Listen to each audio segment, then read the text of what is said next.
MTN Sports, this is Bobcat Insider, sponsored by First Interstate Bank. All right, Coach, here we are into the penultimate game of the regular season. Excited for Senior Day coming up on Saturday? Yeah, absolutely. Good to be back home one more time and during the regular season, and obviously a great opportunity to recognize our seniors. You know, a varied group. I know there's 5 of those guys that this is the 6th and final year. You know, there's 6 of them that were transfers, so it's quite a mix, and you know, excited to honor them in front of a full stadium again. Yeah, you know, some of those guys who have been here for the full 6 years, you know, I think specifically about like a Nolan Askelson and Lavelle Price doing what they're doing on the defensive side. You know, they had 3 years with Choate and now 3 years with you. When you think back to taking over the job, what was it like when you're talking to some of those guys and you're wanting to make sure that those guys accept you as much as you accept them? Yeah, you know, do your best you can in a short time to get to know them, get to know their names and faces first of all. But you know, meeting with them, thinking back to that first opportunity in February, learning about their story. And these guys, they were midway through, maybe had gotten over the hump, so to speak, but hadn't had that 2020 season. And you know, it's been great to work with them the past 3 seasons and ultimately see what they've become as men. You know, every bit as much as players. Yeah, it's been a lot of fun to watch those guys go to work. And you know, is there an extra emotion this week for those guys? Do you have to kind of temper them down at all, or what's that like this week? Well, I think in the moment when they're out there, they're announced. The one time you get announced in front of everybody, singularly, and you know, opportunity to meet with their families out on the field. I'm certain there's emotion, and you want there to be emotion. I think. You know, we do this for a reason. It's to take that all in, and then, you know, once we turn the page and that ball's kicked off, it's got to be about the game. You know, if you're thinking about, you know, too much that it's your last home game or whatever, you'll get caught up and swept away in that. It just becomes a game, you know, and it's a really important game at that. We've got a good team coming in here, and we got to play really well.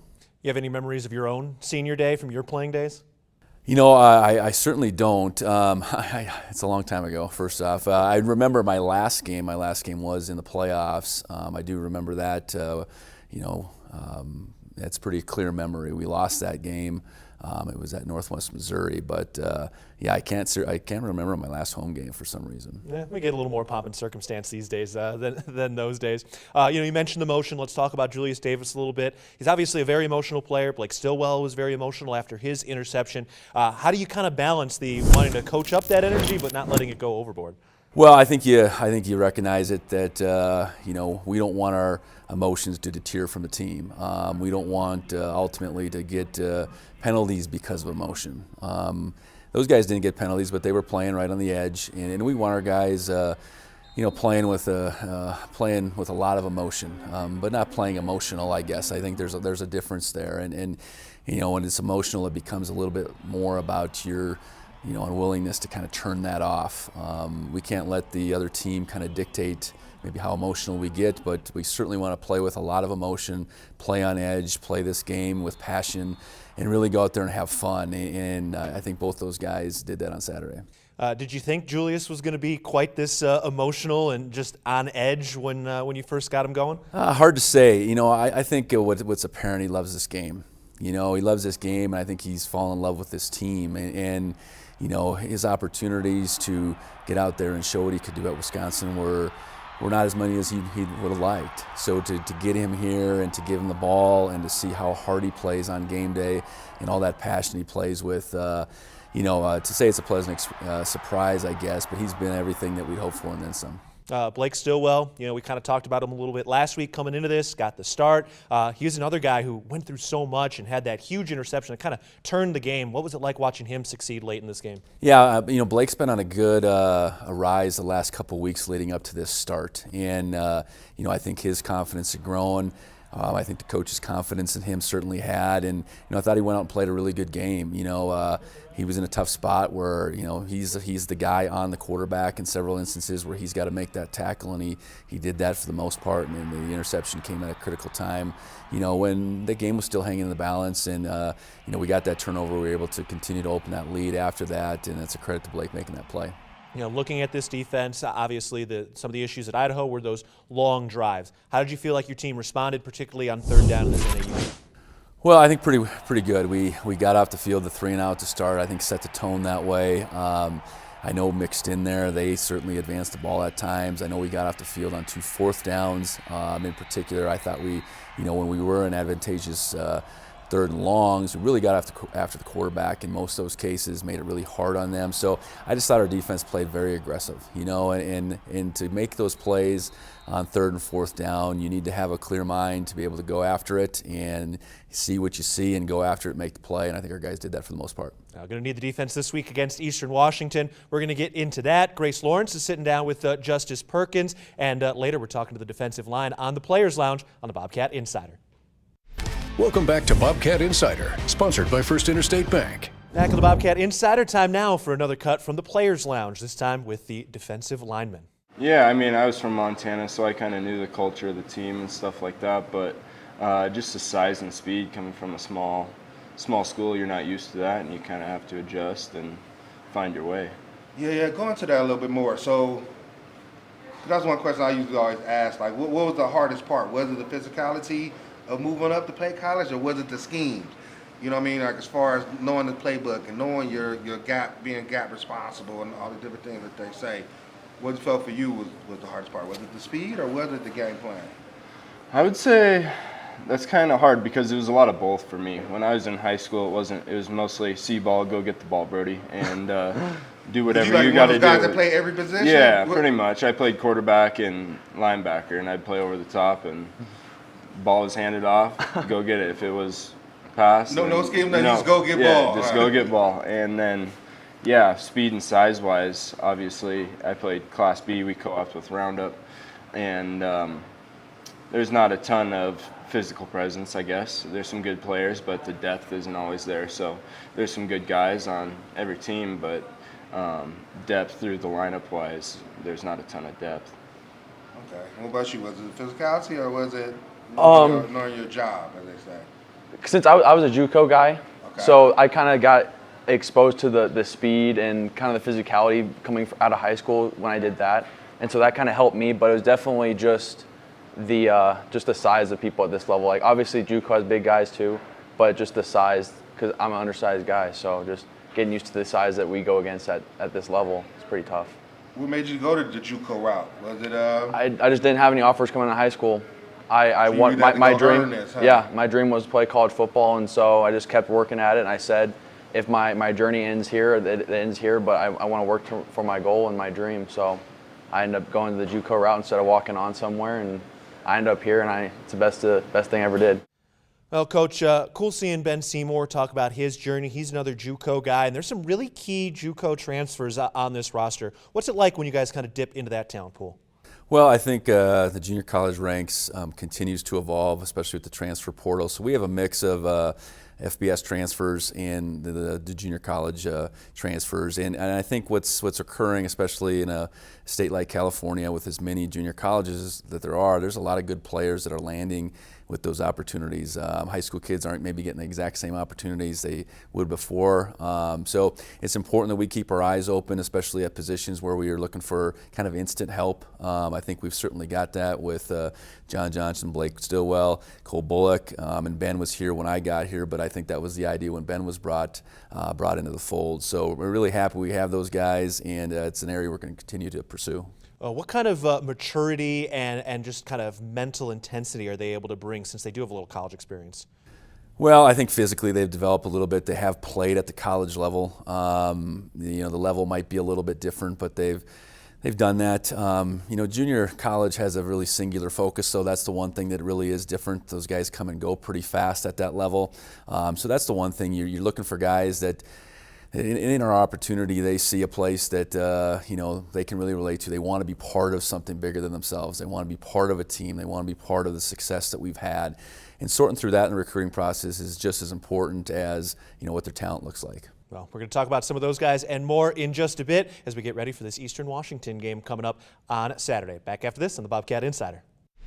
Welcome back to Bobcat Insider, sponsored by First Interstate Bank.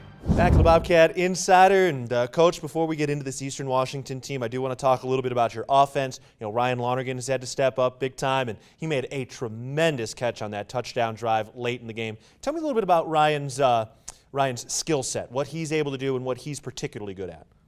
Well, I think Ryan's a really good athlete for a guy his size. Hadn't had a lot of opportunity to show that off on Saturdays, but I think plenty through the course of practice the last few years. And it's been great to see him step up. You know, you need that when that opportunity presents itself that a guy's going to go out there and make the plays. And, you know, I think Ryan's been utilized primarily as a blocker, so I think we knew that part of it. But to see him, you know, on the pass catching end a couple times, I think he had 3 catches in that game. We're going to need that. You know, Derek's out for a while. You know, we'll see with Trayton. And I think the thing with Ryan is we can't see a lot of drop-off. And, you know, I think on Saturday it was apparent that that's what Ryan can bring to us. Were you able to pick up on the emotion of that moment? I mean, you're not keeping track of stats so much, but it's his first career touchdown after 5 years. Were you able to pick up on that on the sideline at all? Yeah, he was really excited. You know, I think everyone was excited for him. You know, that's neat to see. I think they see a guy that's really worked hard, that's persevered through some things injury-wise, and everybody's pulling for him. You know, and that's the nature of our team. I think it doesn't matter maybe who's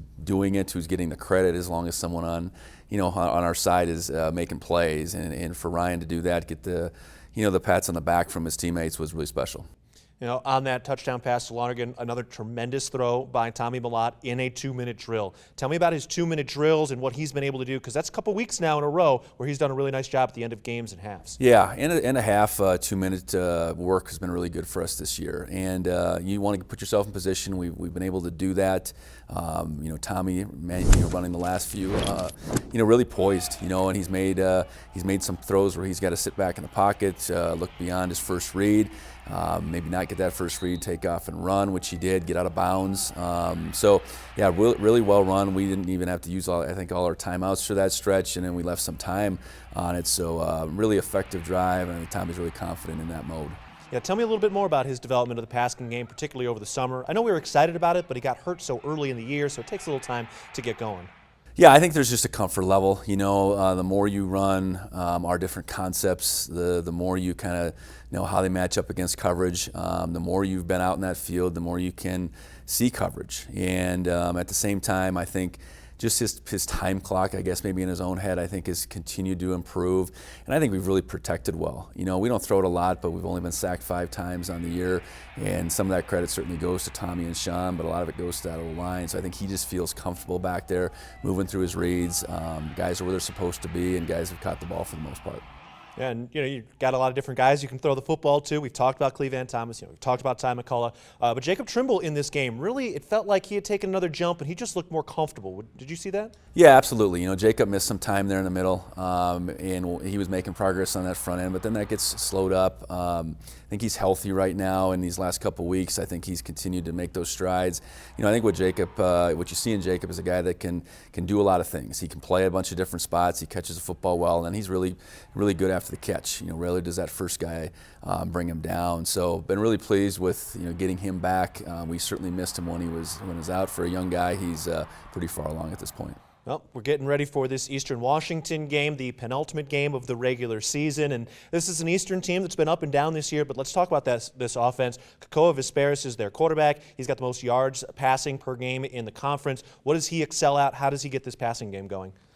I think he's a really talented young man, and he's got athleticism, so he can extend plays. But they do a wide variety of things. Their screen game, whether it's to the receivers, to the running backs, a big part of what they do, an extension of their run game. He's very accurate in that regard.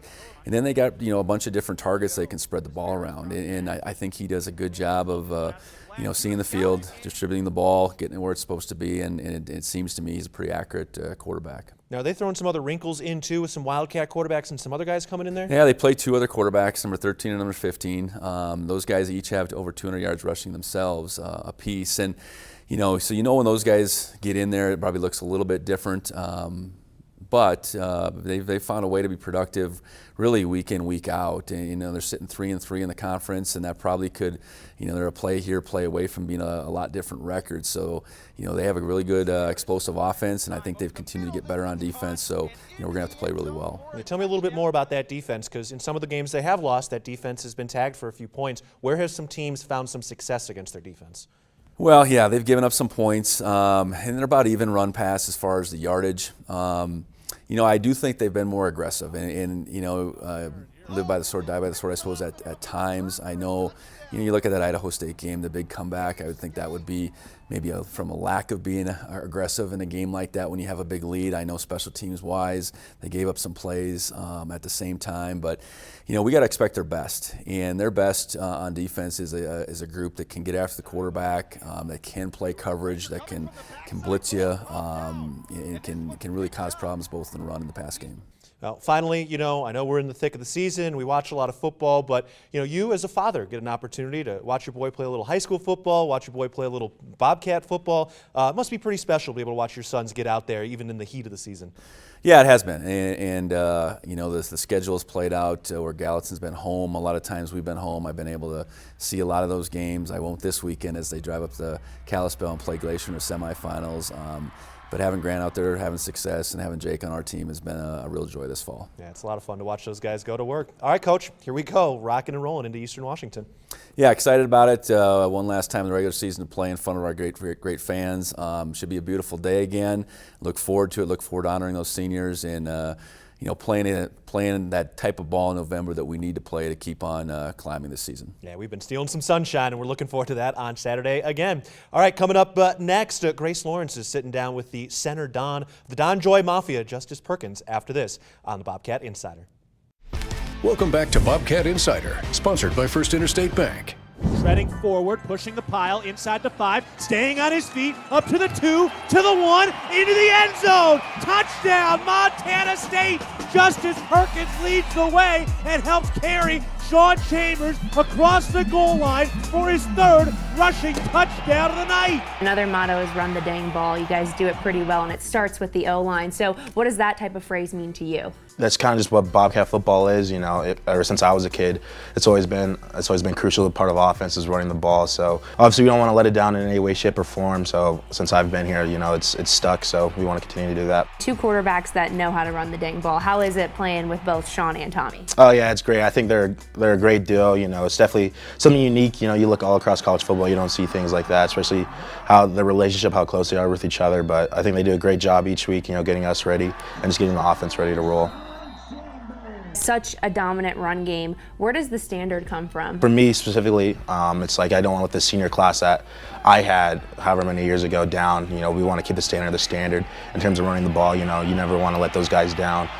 You've got great celebrations, you just personally. Where does that energy come from? Oh, I've kind of always been a high energy guy, I'd say. So obviously, House Wright preaches every week, we should never be bored with success. Obviously when we score at football, it's a monumental occasion each time. So he wants all 11 guys in the end zone celebrating their teammates, celebrating each other. So it's definitely, having that preach, it just makes me want to bring even more energy to it. Pretty incredible journey you've had. When was that flip switch where you were just like, yep, I'm bought in, and I'm going to be one of the greats that walks through the school? What really made me want to stick it out was it was my freshman year. It was during fall camp, and Coach Cho called us all together. We had a team meeting like we did every night, and then he said this phrase that's always stuck with me. I think Ty Okada always talks about it a lot too. You get what you get in the short term, but you get what you deserve in the long run. So that was definitely something that made me bought in. Like, I understood that, right now it may not be glamorous. I'm gonna be a scout team center at 240 pounds. I'm gonna have to take my licks, but I understand if I continue to show up every day, work hard, that, something's gonna eventually spring from me. Sharing the field with your brothers as well, a football family. What was it like growing up in the Perkins household? Oh, it was, it was some Malice in the Palace type of vibes at times, but no, obviously, yeah, those are some of my best friends, Jaden and Jaren. Obviously, I pinch myself sometimes, when I see him in the weight room, or obviously I have to block Jaren every day because he's a scout team D lineman, but still, it's kind of like, it takes me back to the moments when we were playing football out in the front yard and stuff like that. The Great Divide Trophy is out. Over 300 pounds on the shoulder of that offensive line. The white M Montana State helmet standing on top. Coach Armin was like, yeah, make sure you go grab that trophy, put your helmet on top of it, make sure that everyone understood that we won that day. And I sprinted on over there, put it on top, and left it there for at least a week and a half until I had to use it for practice again. Being a Bozeman native, what did something like that mean to you? I think we just did a great job up front, just playing fast, playing physical, and had a pretty good day running the ball. And for me to just go run over, put it on, host that trophy up myself, it was just, a dream come true.